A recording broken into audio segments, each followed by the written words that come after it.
আল্লাহ রাব্বুল আলামিন বলেন, কুল্লু নাফসিন যায়িকাতুল মাউত সুম্মা ইলাইনা তুরজাউন।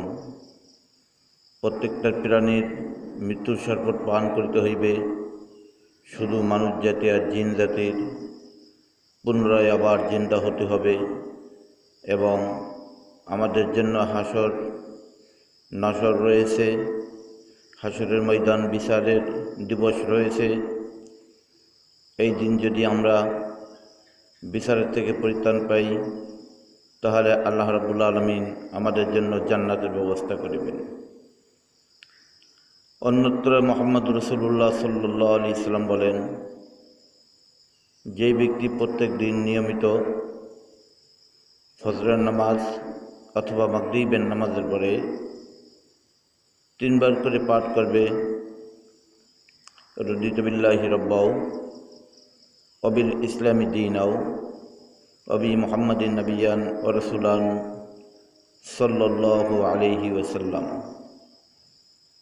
ওই ব্যক্তি যদি ওই দিন অথবা ওই রাত্রে ইন্তেকাল করেন, ইন্তেকাল করার পরে মানুষ জাতিদেরকে যখন কবরের ভিতরে রাখা হবে, কবরের ভিতরে রাখার পরে 3টে প্রশ্ন করা হবে, মার রব্বুকা, অমান দীনুকা, অমান নবিয়ুকা।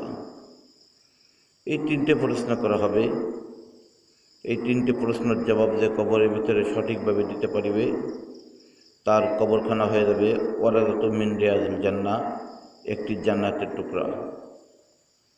তা আল্লাহ নবী বলেন, যদি কোনো ব্যক্তি ফজর নামাজ অথবা মাগরিবের নামাজের পরে এই দোয়াটা 3 বার পাঠ করে, রদিতু বিল্লাহি রাব্বাও ওয়াবিল ইসলামি দীনাও ওয়াবি মুহাম্মাদিন নবিয়ান ওয়া রাসূলান সাল্লাল্লাহু আলাইহি ওয়াসাল্লাম, যদি কবরওয়ালা জবাব সঠিকভাবে দিতে না পারে, কিতাবের ভিতরে আছে স্বয়ং আল্লাহ রাব্বুল আলামিন আপনার আমার এই জবাবের উত্তর দিয়ে দেবেন।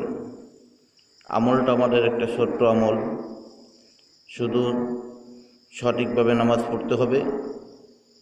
নামাজের পরে মাগরিবের নামাজ এবং ফজরের নামাজের পরে এই দোয়াটা আমাদের 3 বার পাঠ করিতে হইবে। দোয়াটা আমাদের শিক্ষা করিতে হইবে। এই দোয়ার পরে আমাদের সঠিকভাবে আমল করিতে হইবে।